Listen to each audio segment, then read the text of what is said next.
Hi viewers, இன்றைக்கி நம்ம சேனலில் ரசம் சீரீஸ் தான் பார்க்க போகிறோம். ரொம்ப சிம்பிள் அண்ட் ஹெல்தியான பருப்பு ரசம் எப்படி செய்கிறதுன்னு பார்க்கலாம் வாங்க.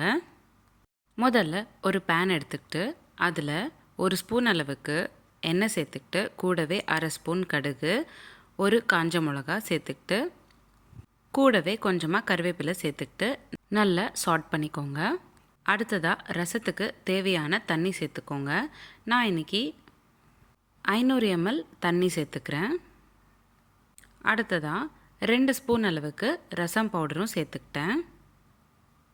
பூண்டை நல்லா தட்டிட்டு அதை ரசத்தில் சேர்த்துக்கிறேன். அடுத்ததாக வேக வச்ச பருப்பு 1/4 கப் அளவுக்கு சேர்த்துக்கிட்டு நல்லா கலந்து விட்டுக்கணும். அடுத்ததாக கொஞ்சமாக, அதாவது 1/4 ஸ்பூன் அளவுக்கு பெருங்காயத்தூள் சேர்த்துக்கோங்க. கூடவே லெமன் சைஸ் அளவுக்கு புளி தண்ணியில் ஊற வச்சு அந்த தண்ணியை சேர்த்துக்கிறேன்.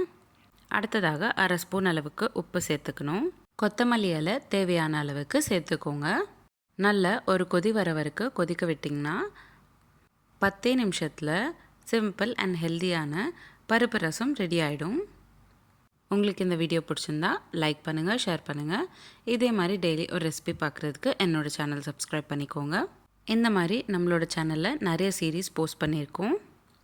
Healthy pasta series, healthy breakfast series, healthy lunch series, kids lunch box ideas, healthy ice cream series, healthy starter series, கூட்டு சீரீஸ், குழம்பு சீரீஸ், தயிர் பச்சடி சீரீஸ், ஆந்திரா பச்சடி சீரீஸ்னு நிறைய வகை நம்மளோட சேனலில் போஸ்ட் பண்ணியிருக்கோம்.